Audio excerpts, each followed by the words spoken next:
Ir su kamuoliu Šilalės Lūšies komanda. Vidas Kalčiušis. Kerta po krepšiu, visiškai suklaidintas Benevičiui. Lekavičius. Perdavimas Mindaugui Čepauskui, snaiperis. Proga, kurios pasiseka, jog neišnaudoja Šilalė, o čia Sirkevičius Čepauskas. Ieškomas metimui. Iš vidus atakos metu. Valdas Vasilijus, Linui Lekavičiui. O čia įsikeičia prieš Mantą Košelį, meta iš toli. Išsuktas metimas iki galo Lekavičiui. Ir kaip žaidžia veteranas Čepauskas. Daug laisvės turi iš toli. Dominikas Grenda, aikštės kampė ir galbūt nėra. Šiandienas Sirkevičius taip pat apytutis. Čia Vidmantas. Nedas Vidmantas provokuojamas metimui. Dominikas Grenda Košelį. Košelis atgal Juciui po driblingo. Lūptelna. Arijus Adomauskas.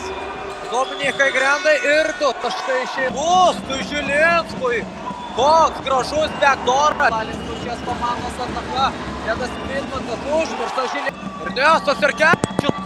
Perdavimas per nugarą, kaip koks Serchijus Lekavičius. Pakrikdėja prieš Antaną Montrimavičių. Miega aukštaūgis. Ir 2 Taškevičiui, bet jis yra rezultatyviausias. Liudas Valantinas. Lėtai ir užtikrintai. Koks lėtas dvižingsnis Krikštas. Nesiryžta atakuoti krepšio. Valdui Vasilijui atmestas kamuolys. Prašau. O čia jis iš to. Raseiniai.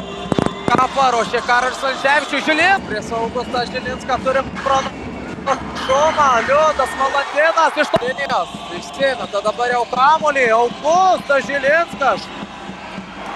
Sirkevičius iki galo nežaidžia, numeta kamuolį Urbonavičiui į finalo pergalės šokis.